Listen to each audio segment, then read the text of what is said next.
welcome everyone. Thank you for taking the time out of your evening to join us for this event. My name is Steve Winston and I'm the Managing Director of the National Jewish Assembly.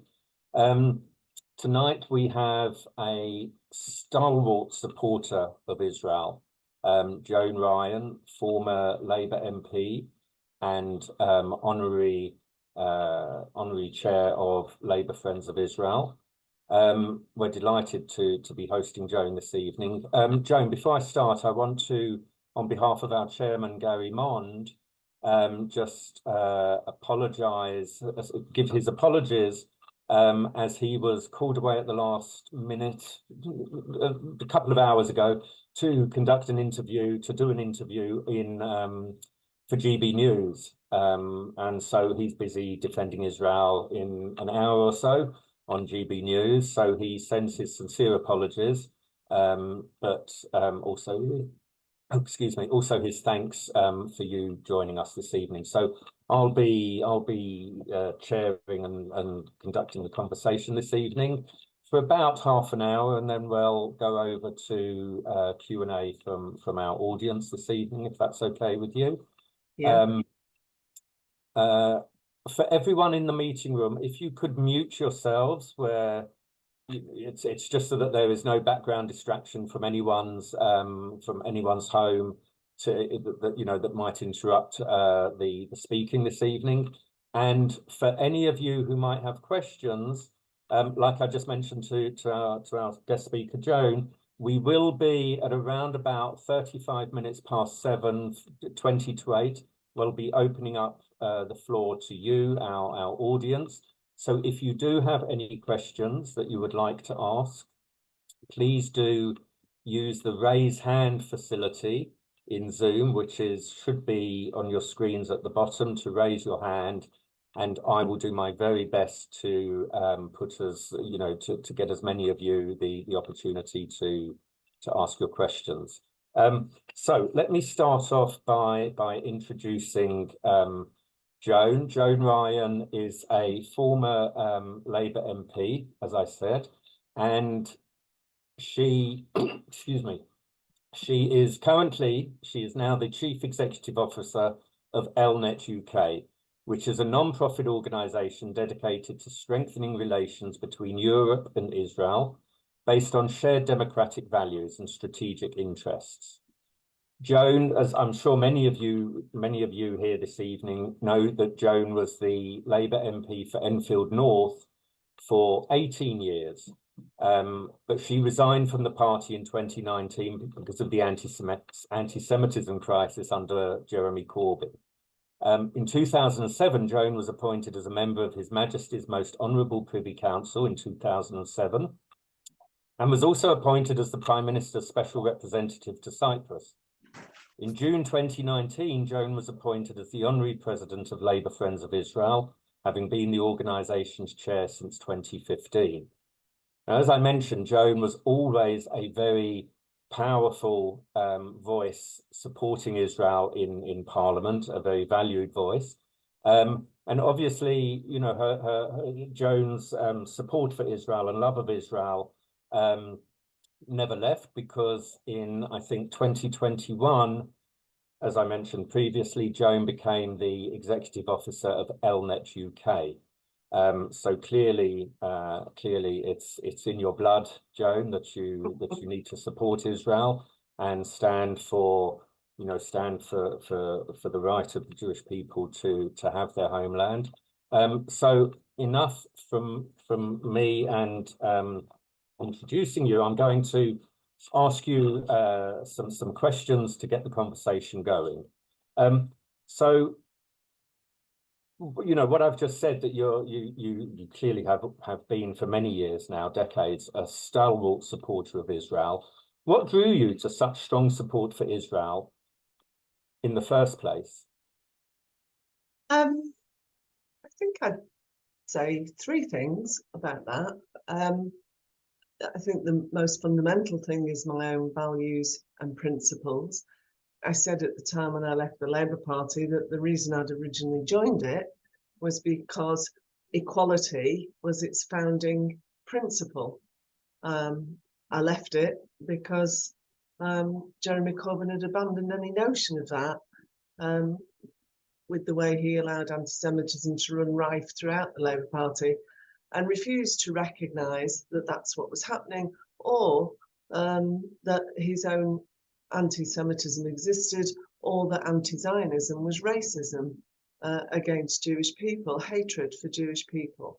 So my principles, are the main driver, my values of my decisions about what I think is right and wrong. But I was brought up to believe very strongly in respect for others, in fairness and decency, and that everybody mattered.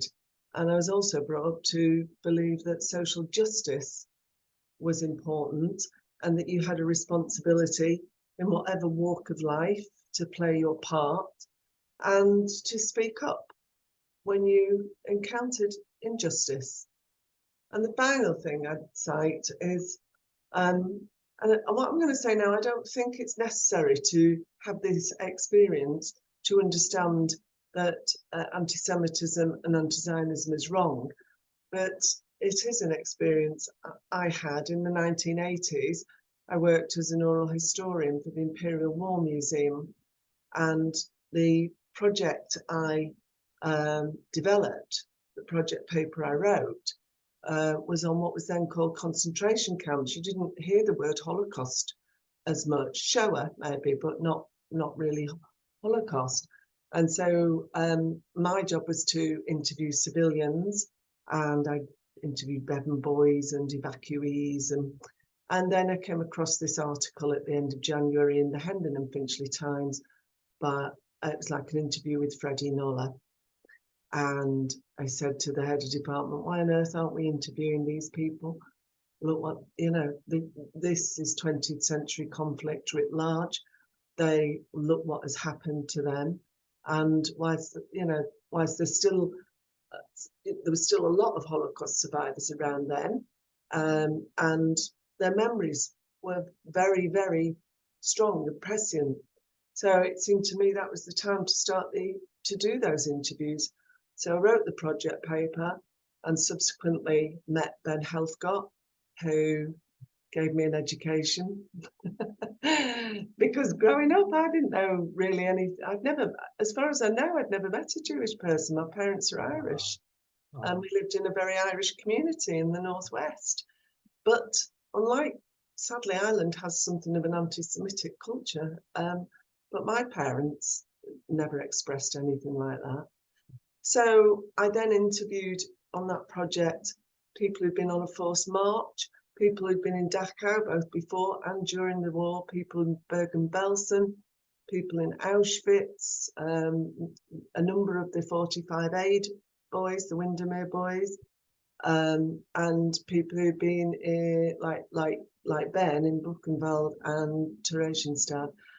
And I think it taught me two things, it taught me a lot, but it left two things very strongly in my mind that I think came back very forcefully when Corbynism took over the Labour Party.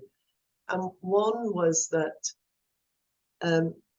everybody, not everybody, but most people in Germany or Poland or wherever, they knew what was happening. They saw people disappear off their streets. They moved into their apartments. All these things were going on. Even if they didn't take part, they knew it was happening. And it taught me that you've got to speak up right away, right at the beginning. Don't wait till your life's on the line. Don't wait till you're being abused. Don't wait till your kids are at risk and you're frightened of speaking up. You know it's wrong, speak up, and speak up from the get-go. That is what you have to do. So that was the first thing it taught me. And the second thing was what can happen if you don't. We don't know exactly what another Holocaust would look like, but we just saw the 7th of October. Yeah. And it just taught me that we don't, it's no use people saying, no, there wouldn't be another Auschwitz or Treblinka or Sobibor. We don't have to imagine that. But what we do know it leads to the most horrendous consequences. Indeed, indeed. Well, you know, hearing from you respond to that question, you've clearly got very admirable values, and you've undertaken very admirable work throughout your working career. So thank you for all of that.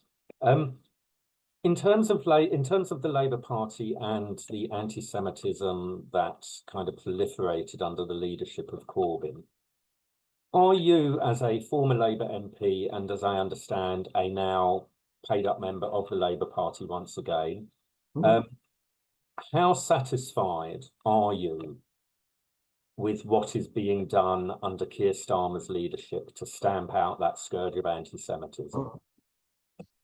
I think I think he is a man of integrity, but he's made dealing with this and continuing to deal with this problem that does exist within the Labour Party. He's made that the litmus test of Labour's changed. You could trust Labour. You could vote for Labour. I don't think he can ever resile from that. But I also think if somebody does the things you've asked them to do, if we asked him to change the Labour Party, we asked him to implement everything the Equality and Human Rights Commission asked of the Labour Party. We asked him to make public statements. I mean, we as people, decent people, we as people involved in political life, demanded these things of him.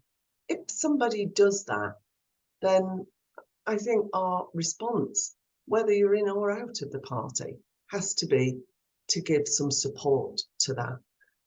What I found very frightening when this was the situation was happening before Keir Starmer was the idea that we would end up with a parliament where one party was pro-Israel and one party was completely anti-Israel. And that one party that was anti-Israel at any point in time could be the government or the official opposition with huge influence that, ultimately it's about all of us. I'm not doing the Jewish community some kind of favor, caring about Israel. I want my children, my grandchildren to grow up in decent society where there's a strong sense of community, where we look after each other, where we've got good values. That's what I want. That's what I believe he is bringing back to the Labour Party. And for me,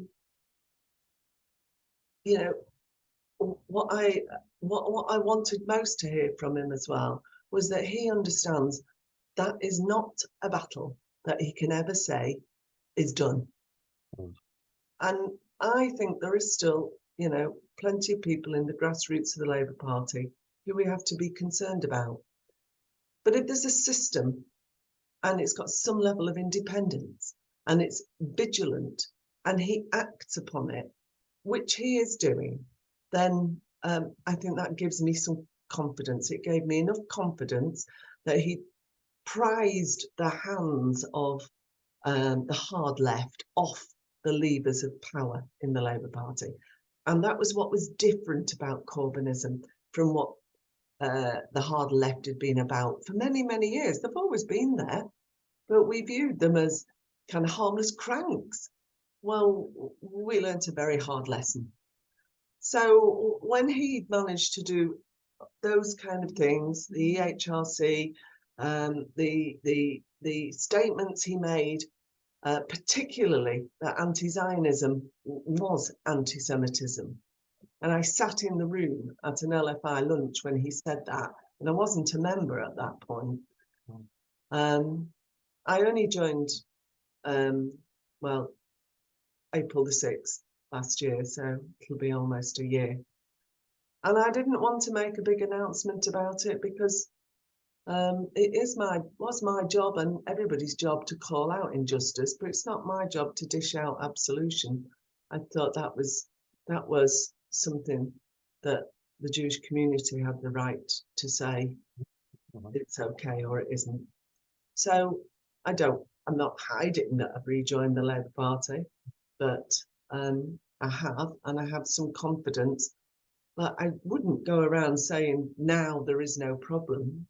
We have some backbenchers, I believe, who I'd have concerns about. But there's a strong possibility Labour will be the next government.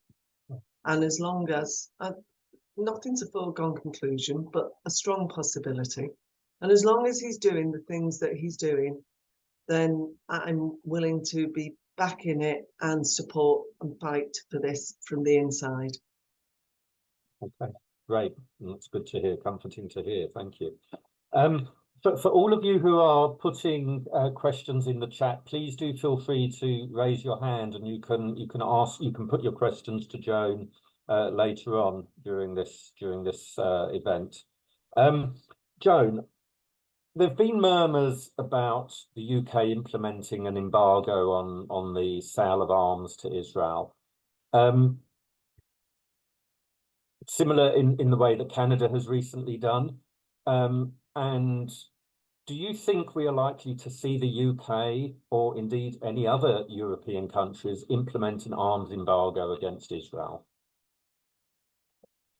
Well, it's a good question to ask today. I mean, I've been in work all day and it's been a difficult day. Yeah. With the World Central Kitchen. Tragic. The loss of the aid workers, which we all feel is an absolute tragedy 100%. and shouldn't happen. It shouldn't happen. But at least Israel comes out and the IDF and holds their hands up and says this has happened, and that there will be a very serious probe about this. But it has happened more than once now, so they really do need to look into this very carefully. It needs to not happen. So if ever the Labour Party was going to say that, I would have expected they might say it yesterday or today. And in fact, they've said the opposite about arms sales. Pat McFadden, who's, it's very likely there's a Labour government, he'll be a member of the cabinet. And he was speaking for Keir Starmer because that's the way it works. And he made it very clear we're not asking for arms embargo, arms sales, because we sell very little arms to Israel. They sell more to us. So they're quite, and across Europe, they're quite an important supplier of arms. So we do need to be aware of, when I talk about common strategic interests between ourselves and Europe-wide and Israel, it's not just about arms, but that arms, defence, security are a big part of what we gain in our relationship with Israel. So no, I think because the Labour Party has made it very clear that's not what they're calling for. They're calling for immediate ceasefire. They've been calling for that for a while, but they make sure that, unlike many, when they say immediate ceasefire, they also say release of all hostages. And they're not saying permanent. That's not in their statement. So I'm encouraged by that because it's more balanced than many. And of course, they want more humanitarian aid into Gaza. We all want that. I don't think it's Israel who's stopping humanitarian aid. So no, I don't think they will, and I don't know now what the Conservatives would do. I would have said definitely not, but until David Cameron has made certain statements and called it into question, and that's amazing, really, when you think how solid and supportive both parties have been since October the 7th. That's been a real strength, that they've not used it as a wedge issue between them. And that has also helped to maintain the solid support for a long time that we saw from America. And that despite what's said, that support is still there. It looks a little more shaky than it was. Yeah. But we know there's a lot of electioneering going on as well. We understand all of that. So I'm very taken aback at David Cameron's response. We were getting, I think, a stronger support from James Cleverly when he was Foreign Secretary. I thought he did a very good job as Foreign Secretary, frankly. But I find it amazing that I know that, you know, we're completely cross-party, ELNET. So I might be in the Labour Party, but we are a cross-party organisation. Yeah. And we're also, you know, we're pan-European cross-party. And there are kind of unique selling points in this field of working in British politics and European politics. There's very few organisations that could be as effective right across Europe as ELNET can be. And the British Conservative government over the last, well, certainly the last 10 years, slowly moved our relationship with Israel from one of friendship to one of partnership. A really strong relationship. And Rishi Sunak, although he's never been heavily involved in foreign policy, very much more focused on domestic policy and business, but he was absolutely solid on the Abraham Accords, on the relationship and the trading relationship with Israel, on the friendship and partnership with Israel. And I found it amazing that he seems to be saying one thing and David Cameron another. You can't, you know, we're allies. They're our allies. We share all our democratic values with Israel. It's a very dangerous thing to face both ways. And I hope we can encourage them to do otherwise. I realise it's much more difficult when you're in government than when you're in opposition. I know that. And we're working hard on and with both parties, with the Foreign Office and everybody we can get a hearing from, to ensure the strength of the relationship with Israel. We don't have to approve of everything the Israeli government does. I don't know any Israelis who do. But Israel has the right to defend itself. And I'm very proud that our government and the Labour Party have absolutely stood by that right since October the 7th, and before, but since October the 7th. It's going to get increasingly difficult, but we are friends of Israel. And we know that when it really matters is when your friends need you, and that's when you've got to stand with them. Thank you. That's a very interesting and a very refreshing perspective you've given. So thank you for that. Another question from me, and I'll shortly pass over to the audience. Just another couple of questions from me. Joan, given the recent surge in anti-Semitism and incidents of anti-Semitism across the UK and Europe, in your position as head of ELNET UK, what immediate steps do you believe need to be taken by governments and civil society organisations to address and combat this trend, this very alarming trend? I mean, it's exploded exponentially since October the 7th. Yeah, and it's very clear that there's many in the Jewish community feel very vulnerable and frightened for their children. But you know, I think for a long time action has been needed, because long before October the 7th, you've got security outside synagogues and at some of the Jewish schools. And it cannot be right that is necessary. So it has exploded, and it is by far worse. And we've seen a violence that we've not seen, well, I've never seen before. And the levels of abuse are shocking. And I've got 2 grandchildren at university, and you know, they tell me how dreadful it is, and how, you know, that they know that fellow students are very wary of raising, you know, Jewish students, of raising the issue or talking about it. But my grandson Michael tells me that you don't have to be Jewish if you so much as say, you know, I think it's terrible what happened to Israel, and you know, they're on you. So we know this is a really big problem, and I think the universities have a lot to answer for. I think BDS, for a long time, I think everybody thought it was about boycotting trade, whilst trade between Israel and the UK boomed.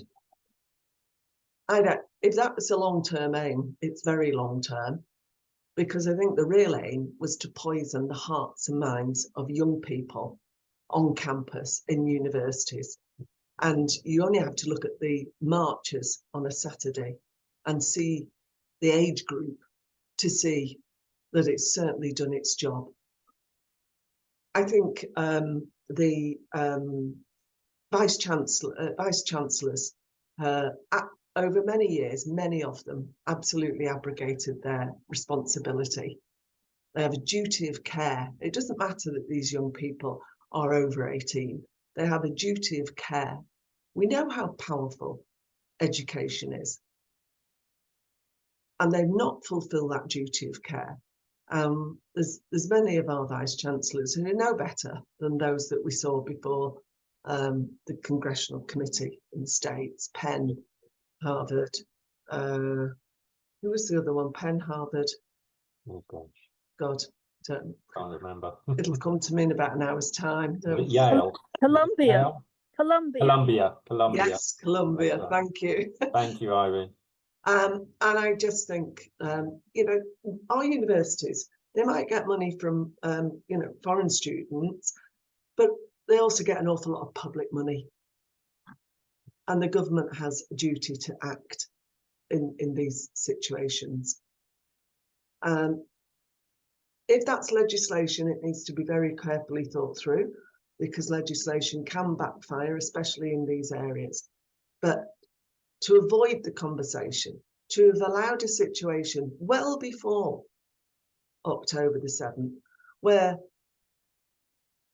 people who were going to, you know, key speakers who would turn up and speak and were known to speak on behalf of Israel were stopped from getting into universities, stopped from getting on the platform, shouted down if they did.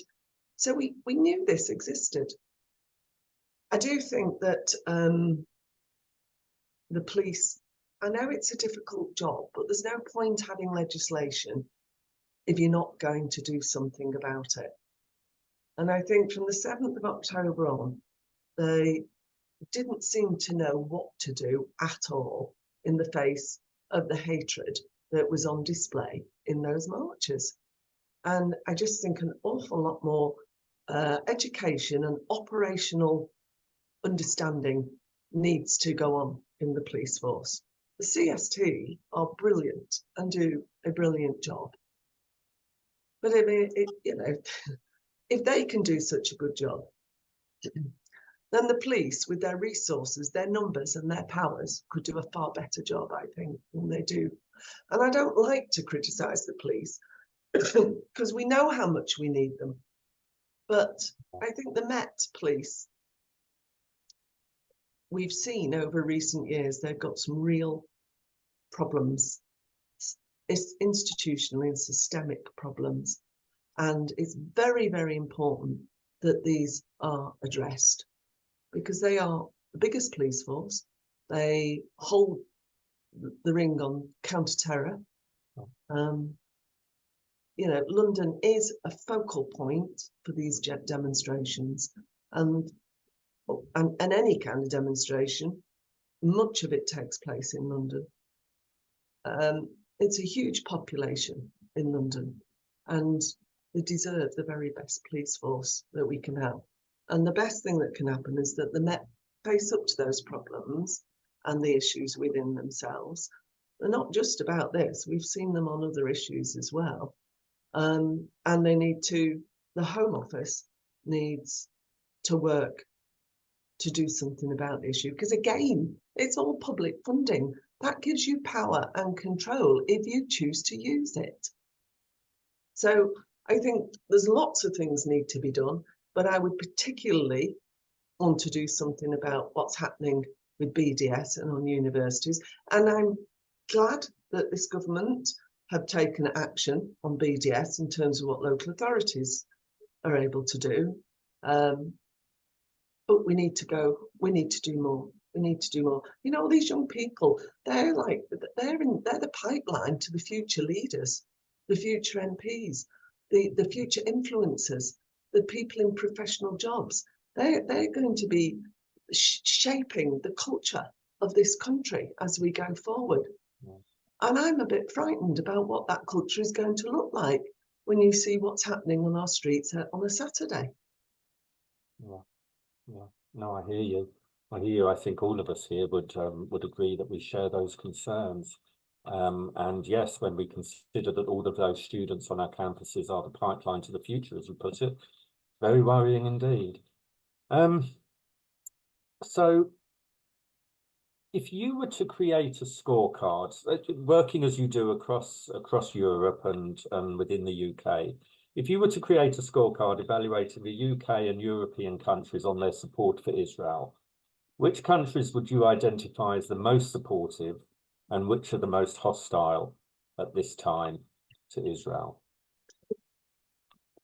Well, it was always true that when I was a Home Office Minister, I used to go to the Home Affairs Council of Ministers for the EU, obviously pre-Brexit back in 2006-07.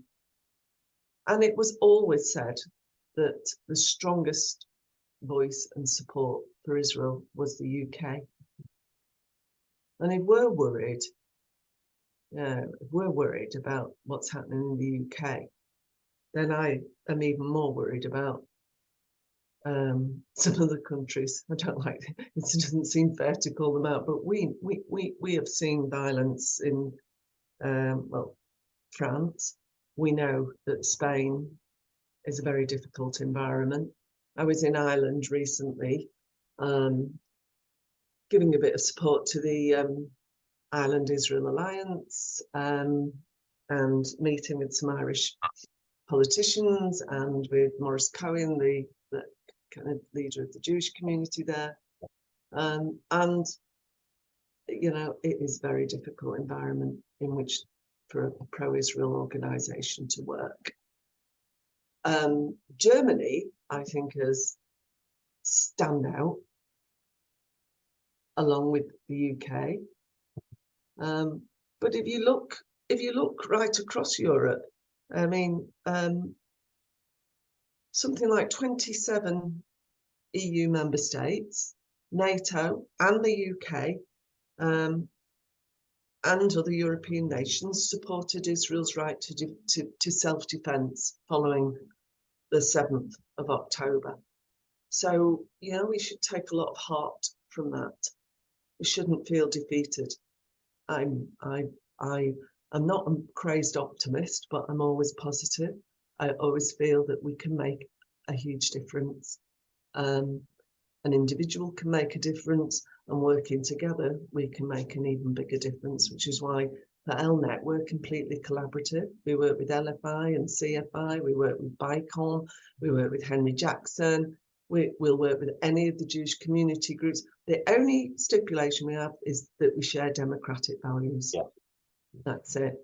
So I think the UK is still, we're going through something terrible now, and I can't speak for the Jewish community.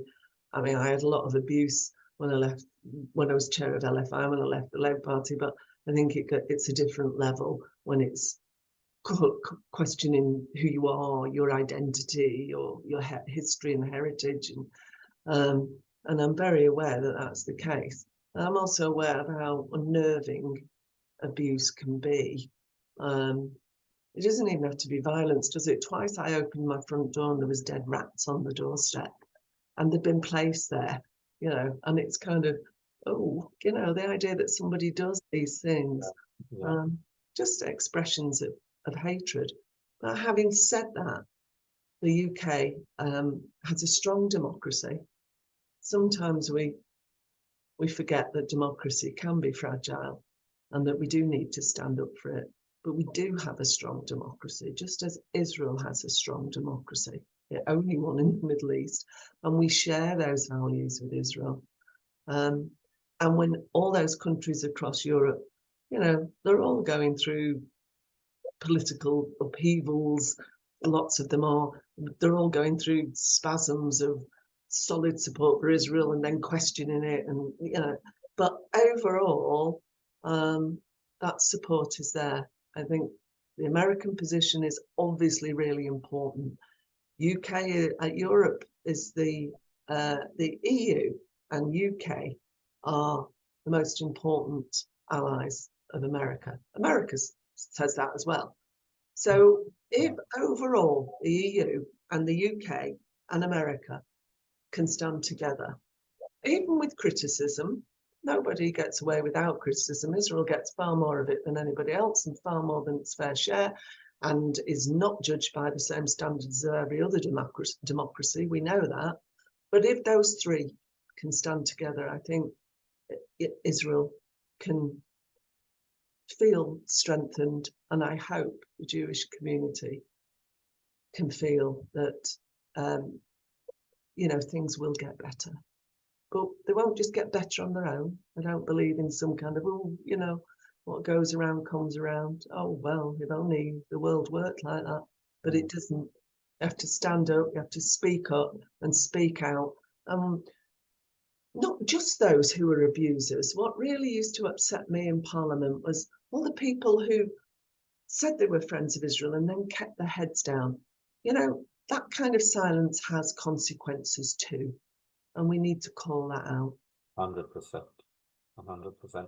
I think for many of us, you know, in the Jewish community, since October the 7th, you know, have been somewhat disheartened by the lack of sort of reaching out from our non-Jewish friends.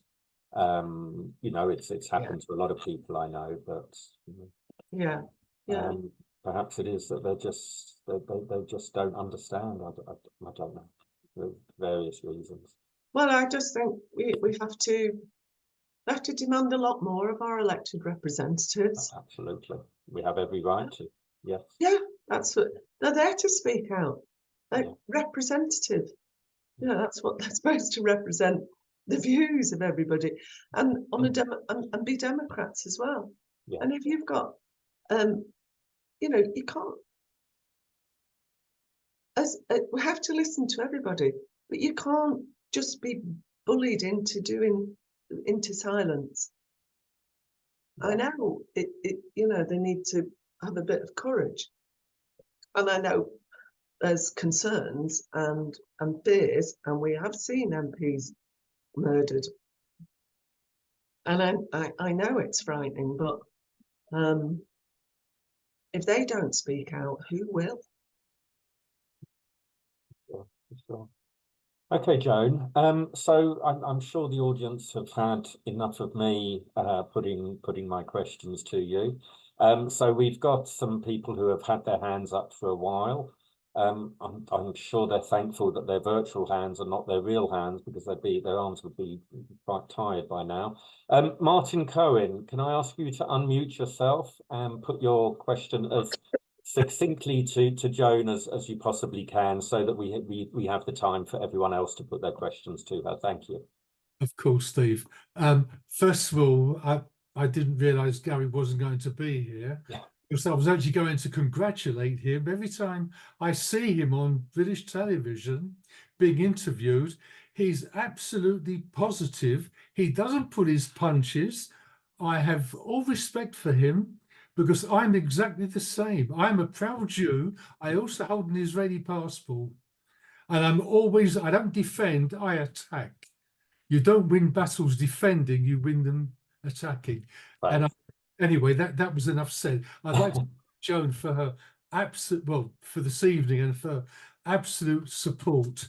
I think when it comes to Britain and the EU, they're still funding UNRWA They're still putting a lot of money into the PLO, which also has this charter that they want to eliminate Israel, not just Hamas. I am even more concerned about the EU, because I've never known the EU yet to make a positive Israeli statement, unless you can correct me. What do you think it would need for the EU to become a little bit more respectful towards Israel and treat it as a proper democracy? There is funding going on now for the building of Arab settlements for the West Bank Arab settlers, as I call them, in the Jewish sector, according to the Oslo Accords, which for me it was an absolute disaster. Martin, if you could just wrap up your question. So what will you have to do to make the EU understand Israel's perspective?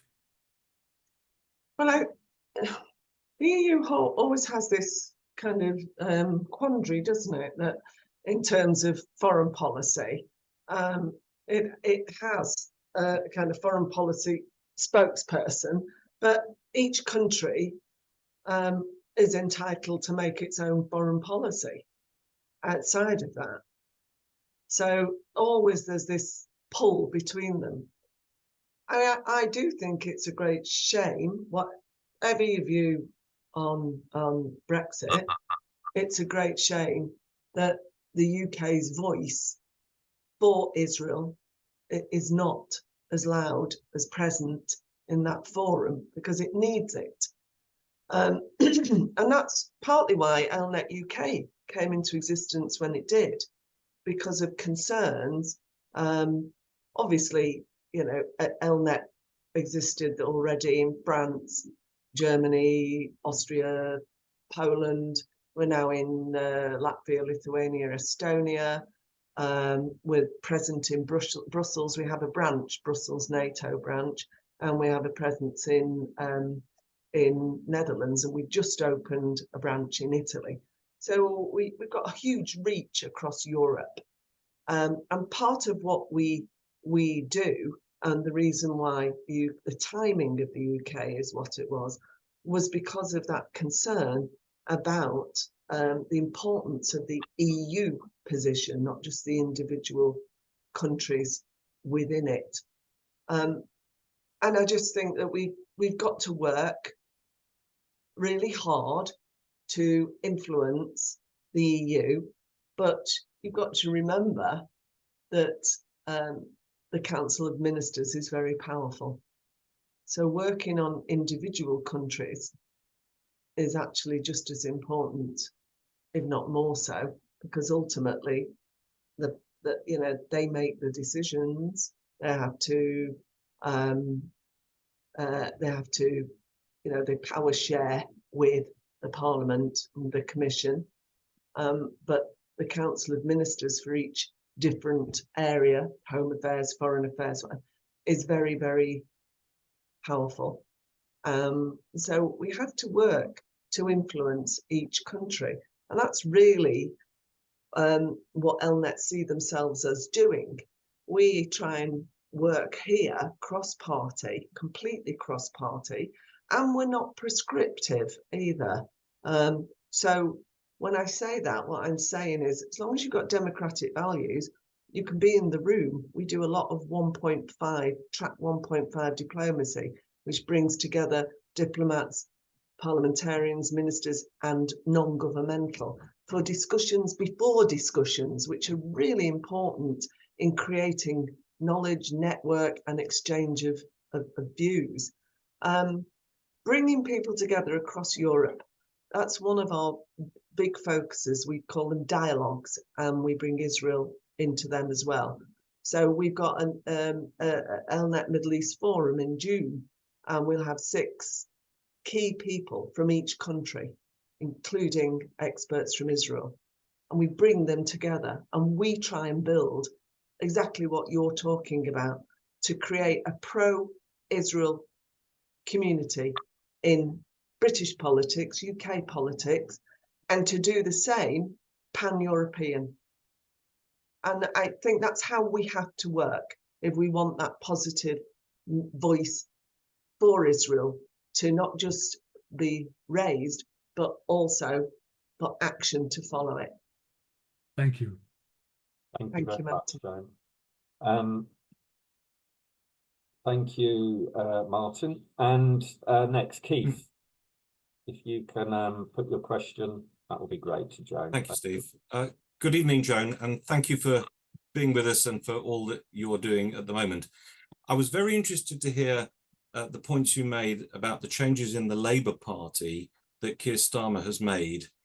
As it's highly likely, as all the polls are telling us, that we may well have a Labour government after the next general election, which isn't probably going to be far away, I wonder if you're able to shed some light on how Labour's candidate selection has changed and what that might include to actually keep out the people who have anti-Israel, anti-Semitic bias, or perhaps include those who are more favourable to our cause. Yeah. Well, I think up to the Rochdale situation, I think most people in the Labour Party and around the Labour Party and involved with the NEC and things like that would have said, well, you know, that is the success, the candidate selection. The vetting process has been, you know, across the board, has been much deeper and thorough. And you look across the board, and I know LFI, for instance, Labour Friends of Israel, have been taking candidates already. They've had a number of delegations of candidates to Israel. Really important. Get there early, take them, let them see. It's so impactful, as I'm, you know, sure you know. And then came Rochdale. Now, I think we've got to be very careful here. I don't know what went wrong in Rochdale, but clearly Azhar Ali should never have been selected. And what happened with the vetting process? I mean, it goes out saying now that you look back at the social media and previous statements, or did that happen? Because if it did, it didn't appear to. And I think that was a bit of a disaster. And I think it was amazingly brave of Keir to have pulled it. I think it was the right thing to do. Very, very unusual. But like I say, this is the litmus test of can the Labour Party be trusted? And so we had to go without a candidate in a traditional Labour seat. But of course, that opened the door to George Galloway. But what is the choice? I think, you know, I'm sure they've got a strategy in place now for Rochdale. Amazing that Azhar Ali got through. I have to, you know, I can't say otherwise, because a by-election, more than even the general selections, is usually so focused on that the vetting procedure is intense. But has it changed enough? Have they changed the process so that people are looked into and that it won't happen again? Because if there's 50 or 100 Labour MPs that get in like him, that's the really big worry for us, isn't it? Well, I think they're past the point of where that number could actually get selected now. And I think, you know, a lot of the candidates I'm aware of, I would have no trouble supporting. And I think, you know, there's been a determination to just go back and check everything. And that's right. Because, you know, if they go back and check, just like with him, with Azhar Ali, who, you know, everyone says is a nice man in other ways. Yeah, but that's, you know, has to be in all ways if you want to be a Labour MP. And anyway, it's not just about being a nice man. It's about being a good Democrat with really good, strong principles that are about equality. You know, everything, if they find in somebody's background now, and their socials, as they call them, a statement, they can still suspend them, even though they've been selected. So I think that's a real warning And I think that's the real strength of what he did. Not great that we've got Galloway, but independence, I mean, he'll use it as a platform, obviously, but we don't have a system where independents tend to do well. I can't see him winning many seats, to be honest. And I was speaking to Khalid Mahmood, who's the longest serving Muslim MP in this country now. And he is so balanced and gets very upset at what he sees as the hijacking of his religion. He's never said anything that I've ever heard that would make me do anything but admire him. He didn't seem to think that Galloway would be able to pick up a lot. But it was a rock and a hard place for Keir Starmer, and I think he made the right decision. The only decision that would have been okay with most of us. It's bad enough it's Galloway, but at least he's not in the Labour Party. You know, we shouldn't have ever had Jeremy Corbyn in the Labour Party, or many of his colleagues in the campaign group, I would say. I don't think they're Labour values that they have. Thank you.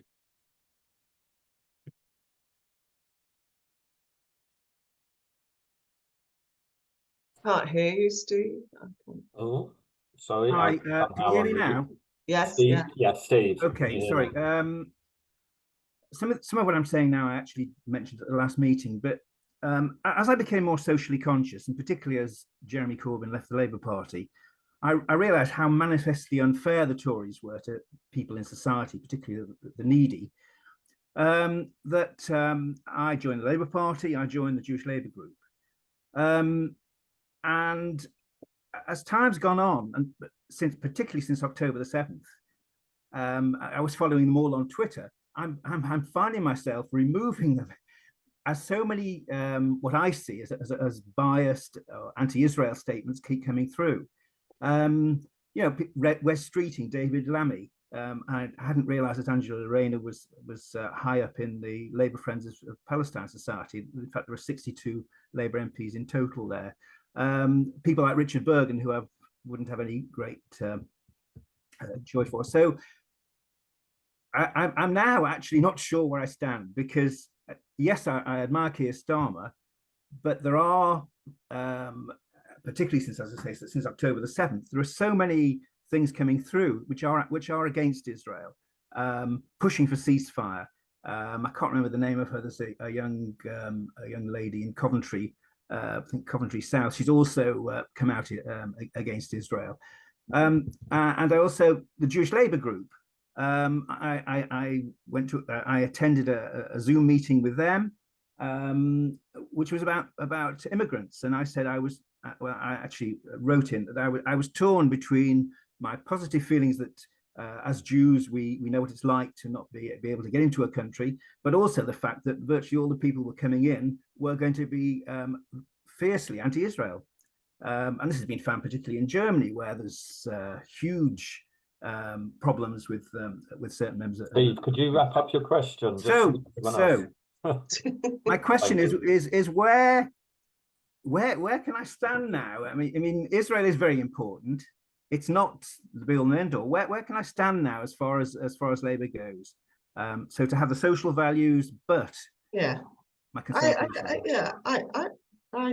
I feel your pain now. Having been in the Labour Party for 40 years, left for, well, I know, how long was I out? For 3-4 years, and I, you know, it wasn't an easy decision to go back. But I think the Labour Party is always, as all political parties are, broad churches, and they have a difficulty, like all political parties, in working out where the walls of the broad church are. And that's why I think it's important when there's a leader, and one of the lessons of Corbynism is the importance of leadership, as well as speaking up right at the get-go. Leadership is everything. you can speak up as much as you like, but you know, in the end, I and some others had to leave because we couldn't do anything unless we left.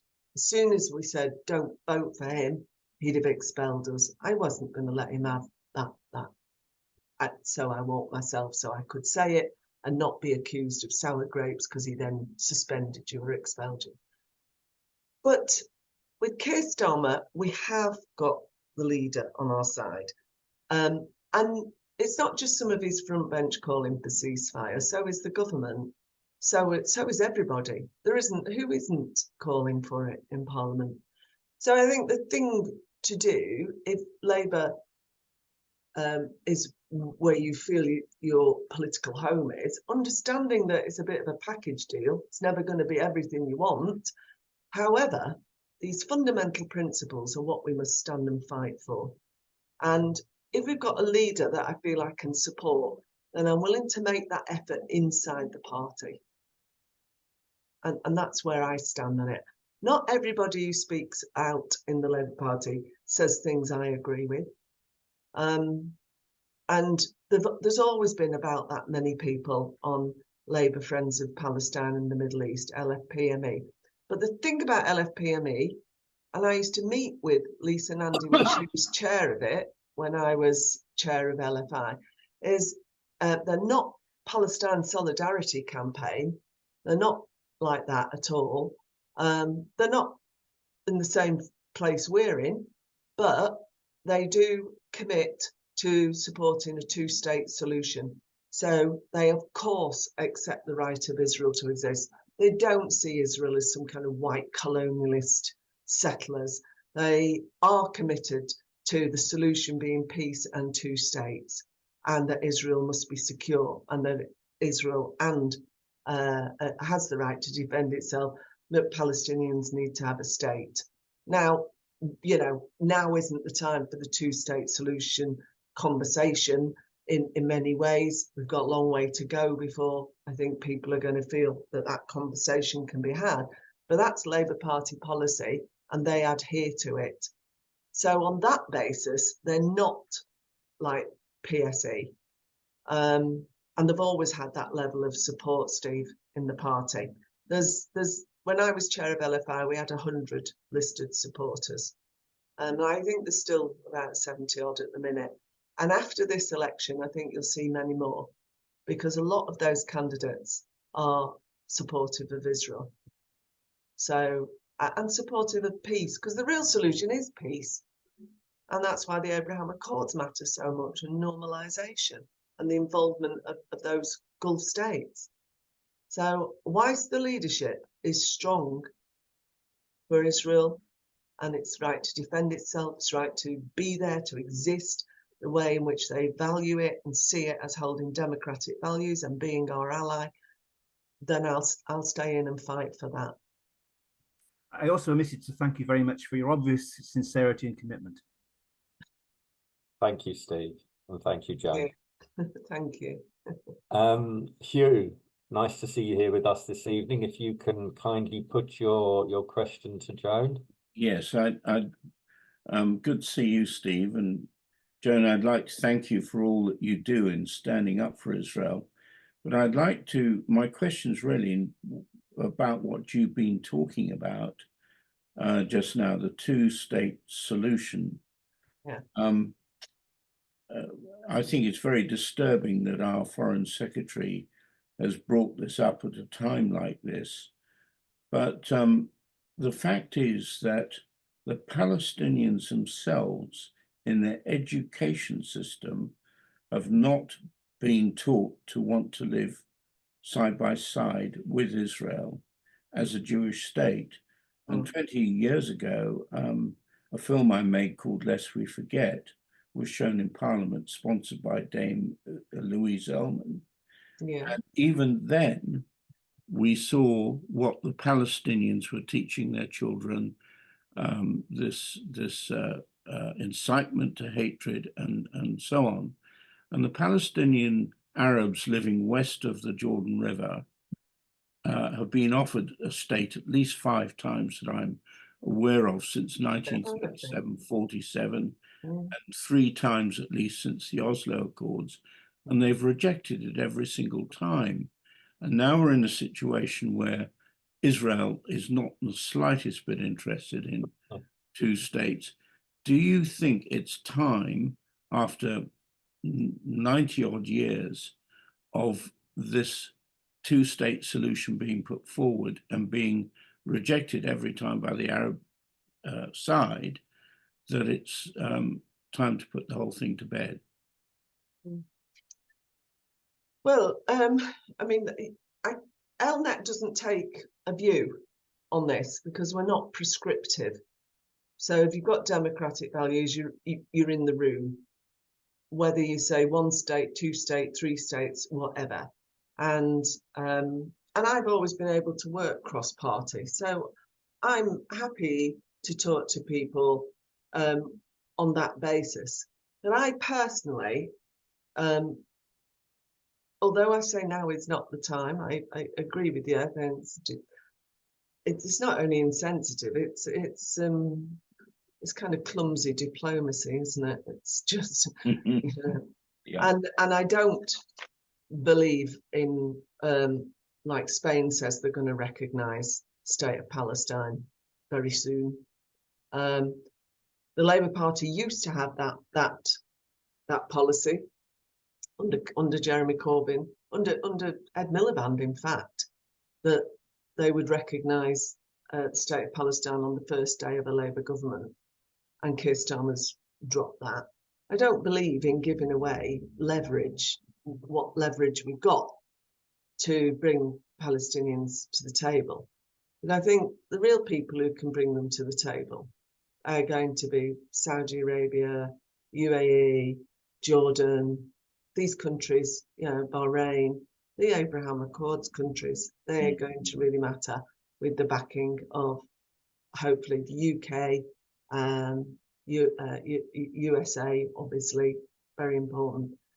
That, you know, suddenly opened up a pathway, didn't it, that we didn't have before. And it's bigger than it sounds, isn't it, given the axis of Iran, China, Russia. Really quite a scary kind of thought. And the big picture, despite what the war that Israel's got in Gaza, we mustn't lose sight of the, you know, Iran's role in this and what the ultimate threat is from them. So I know what you're saying about education. I've seen those textbooks, and I held them up in Parliament in a debate about that twice, and eventually the Speaker told me I had to stop it because you're not really allowed to hold things up in Parliament. He let me do it twice before he told me. And yes, we've got a whole generation now, haven't we, of Palestinian children who are now young adults in a very young population who've been brought up and to absolutely hate Israel. And this is going to be really hard to change, because this is changing culture, challenging everything they've been told. But I just think, yeah, I can't see another pathway, because if it's not 2 states, then one people's either has to get out or will be wiped out. And I just can't accept either of those notions. Whatever, you know, and I do believe that Jewish people have a fundamental relationship with the land of Israel. But whatever the history, we are where we are. And you're right. Every time there's been a peace deal on the table, I thought it was about 7 in total. Every time it's been rejected by the Palestinians. Even when you get right to the, you know, the last gasp where it looks like it's going to happen, then it's rejected.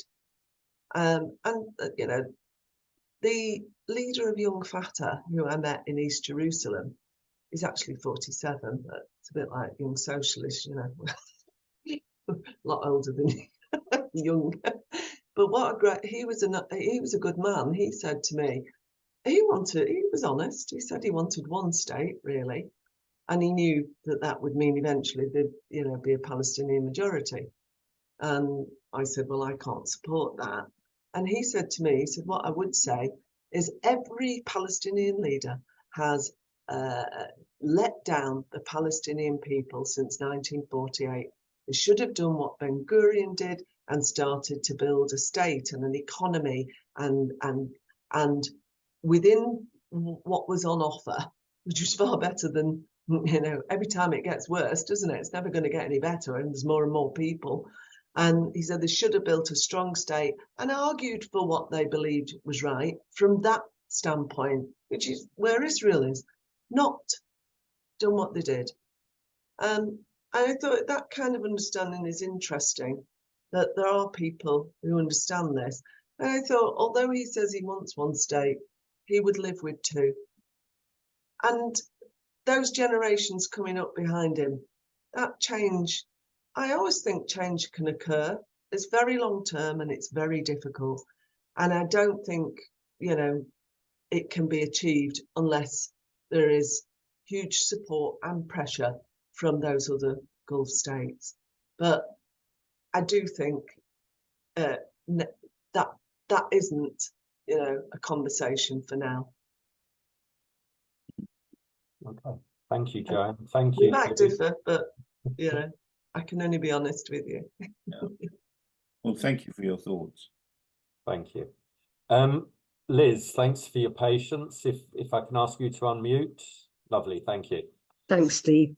And thank you, Joan. It's been really interesting to hear you. Do you feel that we are going to... Oh, Liz, you've gone on mute. My apologies. No, that's okay. Do you feel that we are going to end up with a Muslim party running in our government? No. You don't? I don't. But I do think we're going to have to pay more attention to integration. I think it really matters. And I think we're going to have to pay a lot more attention to the difference between Islamists and Muslims. Mm. And I think we're going to have to do a lot more about Islamophobia. Yeah, yeah. But I think we have to bear in mind that the Muslim population is a significant minority, but it's still only 8%. Now in Rochdale, it was 14%. There are certain places where it's big enough to make a difference in an election. Yeah, yeah. And that's because migrant communities, of which most of them are not now, they're all born and brought up here for generations. They're British people. But people do live near each other, stay together. It's a kind of security. It's a very old, well-known process, isn't it? Mm. I mean, I suppose the thing people talk most about is when the Jewish communities all lived in the East End and things like that. Yeah. And I'm from an Irish community originally. Well, I'm British. I'm born here. My parents were both born and brought up in Ireland, but I was born here. But I'm very proud of my Irish heritage, despite some of the views they have that I don't like. But I think that'd be true anyway. So I think we've got to keep a sense of perspective about it, about the size of that community. And I think we've got to also understand what is needed to counter this, Islamist, political Islam. It's very dangerous. We know it's dangerous. Yeah. Just like Hugh, I think, was just saying about, what's happened with the Palestinian young people. We must not let that happen here. We know it's there, just like we know BDS was on campus. Yeah. So, governments, local authorities, decision makers, educators, people of influence, and key community groups are going to have to think, how do we tackle this? It's not easy, but it has to be done if we're going to maintain, the freedoms we live with, the democracy we live in. Yeah. Thank you. Good question. Thank you, Liz. Thank you, Joan. We'll take one final question from Heath, and then I will see time, maybe just ask Joan one final question and then go over to, oh no, I go over to a vote of thanks by our advisory board's member, Sandra Dangur. So Heath, fire away. Thanks, Steve. And thank you so much, Joan, for everything you've shared with us today. I just want to pick up on two things you said and ask a follow-up question. So Sarah Wald in the chat also pointed out something I was going to bring up, which is the Muslim Vote Coalition, which is a group of 25 different Muslim community groups, including some heavy hitters like the Muslim Council of Wales and Muslim Council of Scotland, a whole sort of gamut. And the message that they're trying to get across is basically there's a litmus test for politicians and movers and shakers, which is how you stand on Israel. And we will mobilize the Muslim community of all stripes and colors to vote for or against you according to how you fall on that issue. So given that trajectory and that particular political conscience and litmus test, in conjunction with what you said about we need to emphasize greater integration to ensure that we can differentiate between Muslim and Islamists and try to work towards maintaining liberal democratic values in the UK, I'm not sure if you'll have the silver bullet for how we go about doing that, but I wanted to challenge you and see if you might have a few more pragmatic and practical ideas about how we can do that, because since October 7, I think there's a sense from a lot of people like myself who have been engaged in interfaith dialogue with various groups that unfortunately it hasn't perhaps yielded the kind of cohesion that we had hoped with good intentions that it might. And at the same time, we're hearing that we need greater integration, but then we have communities that are banding together and saying, we actually don't want to vote along your lines and don't want to share a political lens with you. So how do we go about squaring the T? Thank you. Thank you. I mean, I think the dangers of some of that lie a little bit further in the future, but the seeds are being sown. The reason I say they lie a bit further in the future is if all the political parties stand together, which they have done so far, in support of Israel and Israel's right to exist, then that litmus test that group, amalgamation of all those groups is setting, I don't think in the short term it can progress. It can upset and frighten some MPs, but there's 650 of them. So in the short term, I think we've got a window of opportunity about dealing with this. What I would say is we've not always, when we've been looking at groups to fund, looked into it carefully enough. We've funded some groups that shouldn't be funded. So I think anyone who's in receipt of public funds should be vetted much more carefully than they are, and what their real aims are and what they're doing. And that would be one measure. And the other thing I think we should do is, I was a teacher for 14 years and I taught European politics and sociology. No surprise there, really, is there? But I went right through the period in the 80s when we weren't allowed to talk about politics. Now, I understand you can't go, and I never would go into a classroom and teach party politics. And parties change anyway, as we saw recently. But citizenship just never cut it. It was boring for kids. It did not address the issues. Politics is so amazing and fascinating. When people say, what's politics about? It's about everything. It's about life.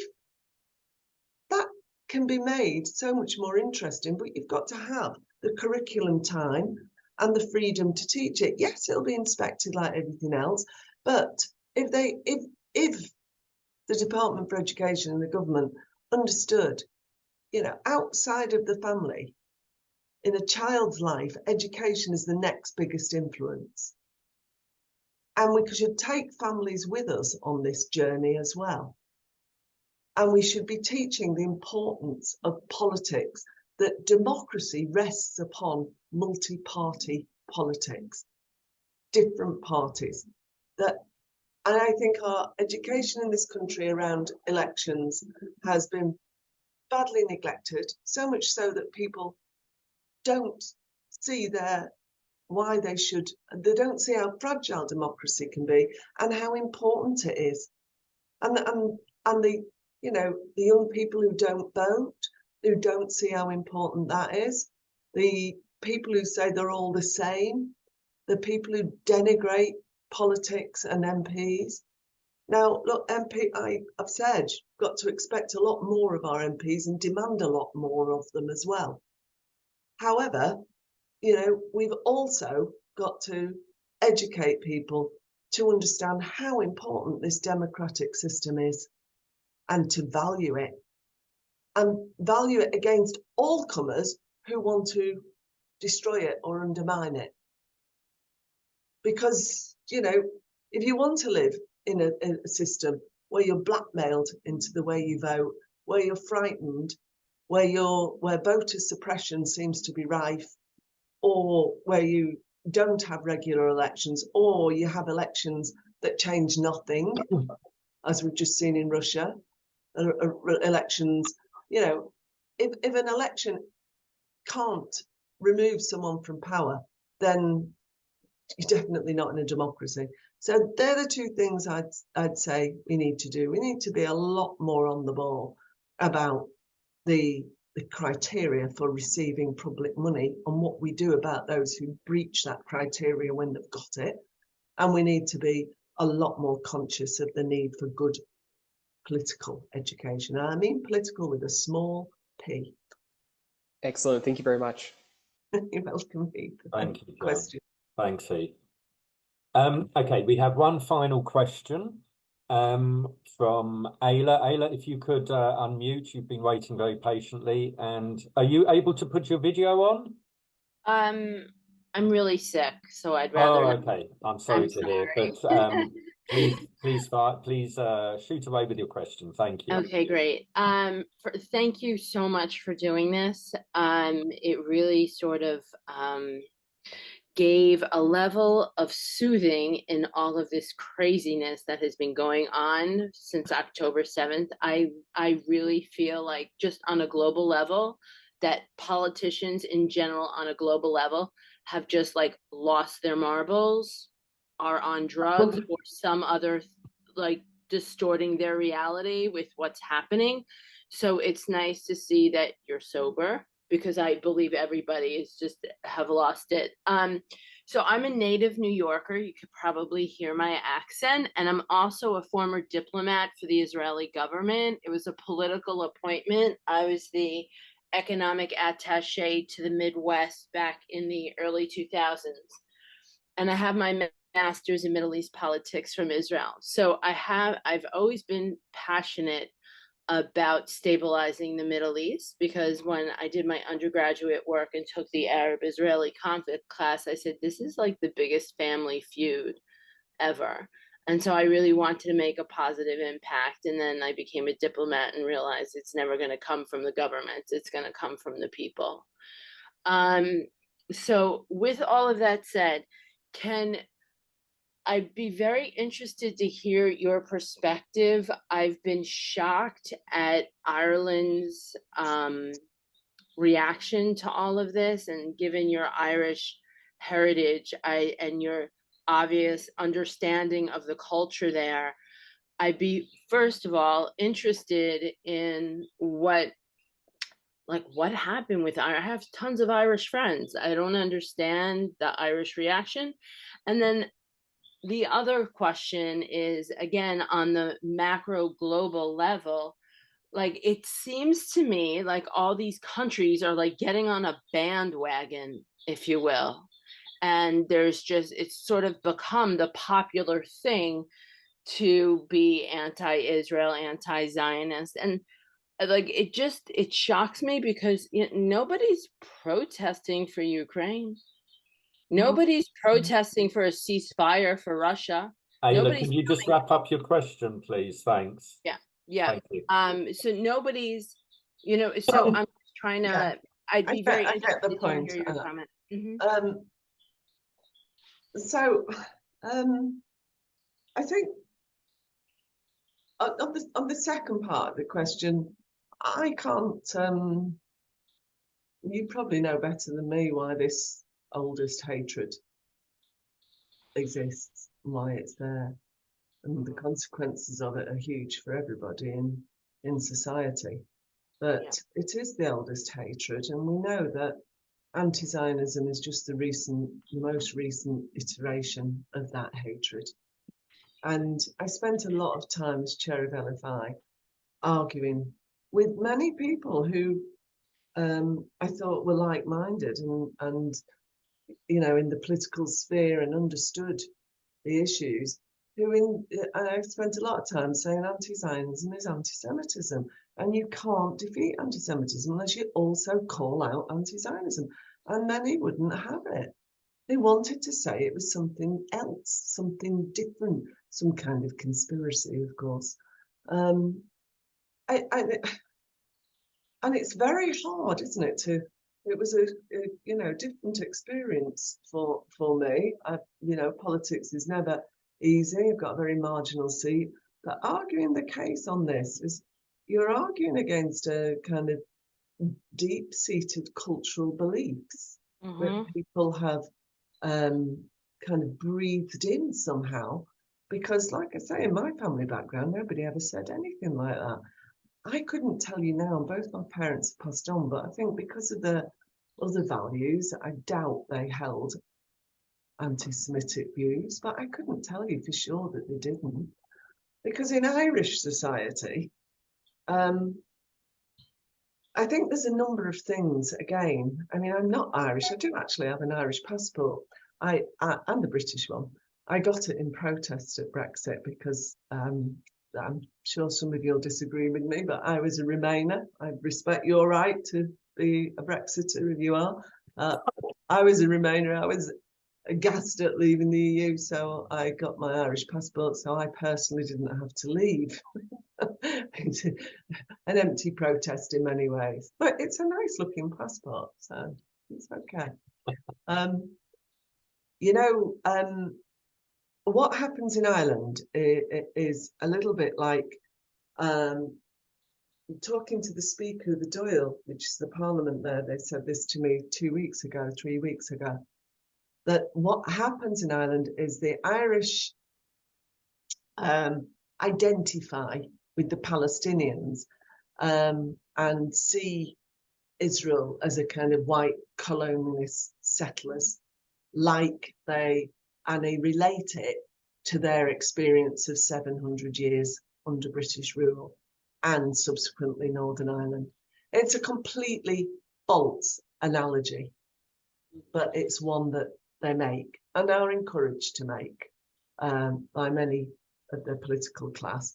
And then there's others in their political class who won't stand up to it, but will do what many of our politicians did. Anti-Semitism is terrible. We don't agree with that. But anti-Zionism, won't speak out against that. This triangulating between these two things, which is a completely false position to take, because anti-Zionism is anti-Semitism. And when you explain to them what anti-Zionism means, self-determination for the Jewish people and the Jewish homeland, they look like you're kind of telling them a lie or something, or you're the one who doesn't understand. Yeah. So I think it's very deep-seated in the Irish culture, and I think it has to be challenged. And it's a great shame because on lots of other aspects, they've got very wonderful characteristics as warm and welcoming people. And undoubtedly, you know, they suffered terribly for a very long time.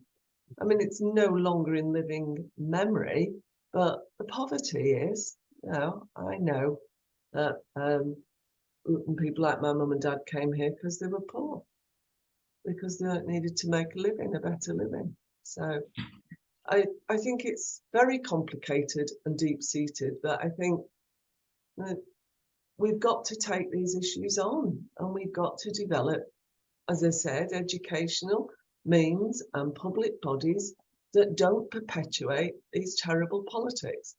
I saw the clip of Richard Barrett Boyd, who's a Sinn Féin TD, which is what their MPs are called, TDs, stand on a platform outside the Dáil, which is the Parliament there in Dublin, and call for intifada.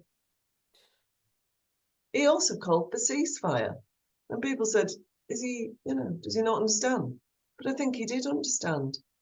It means ceasefire, i.e. the Israelis ceasefire, and intifada on behalf of Hamas. And really the only natural conclusion of that is it's calling for genocide. It's shocking, absolutely and utterly shocking. And I just wish it was not there in the culture.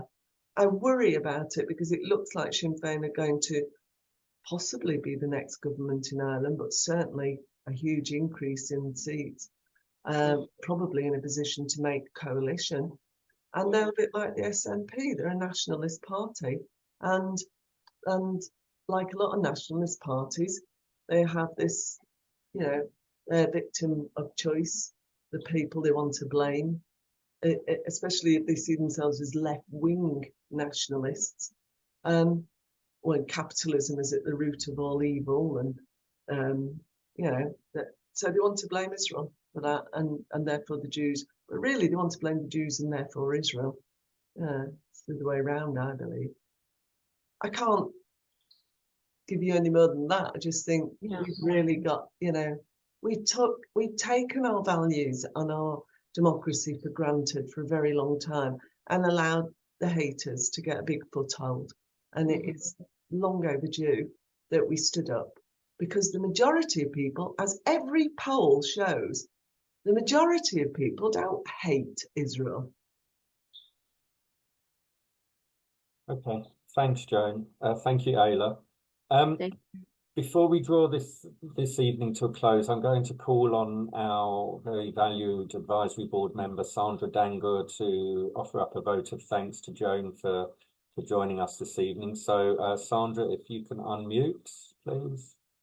Thank you. Over to you, Sandra. What can I say? What an inspiring evening. Thank you, Joan, so much for your insightful, wide-ranging, in-depth discussion and sharing your experiences and knowledge with us. I cannot stress enough what a good friend of the Jewish people and of Israel you are. We are lucky to have you. Oh. And ELNET is lucky to have you as its CEO because of your experiences where you're doing the most wonderful work. I would urge everyone who's on the Zoom tonight to look up ELNET, the website, because and see what they do, because it really is incredibly interesting. With supporters such as yourself, Joe, we will emerge from this awful situation, battered, bruised, but ultimately successful. Please God, we have to. The West depends upon it. Or rather, the survival of the West depends upon it. Joan, again, on behalf of everyone here tonight, thank you again for joining us and for your positivity. Good evening, everyone. Thank you. Thank you, Sandra. And, I echo everything that Sandra has said, Joan. It's been very much like having a long-standing friend over for coffee this evening and just, chatting about things. Thank you very much on behalf of us all here this evening and the NJA. Thank you to our audience for taking the time out of their evening for joining us. Tomorrow, I will be sending out a recording of this event, and I will put a link in the email to ELNET's website, because as Sandra said, ELNET do some amazing work. So do take a look at do follow the link and take a look at ELNET's website. And that's about it for me. We will be advertising from tomorrow our Yom Ha'atzmaut event, our Israel Independence Day event, which will be on the 14th of May. That's actually the day of Yom Ha'atzmaut in Israel. And for those of you in the know, it's also the day back in 1948 that Israel declared its independence. Obviously, this year's celebrations will be far more poignant than in previous years.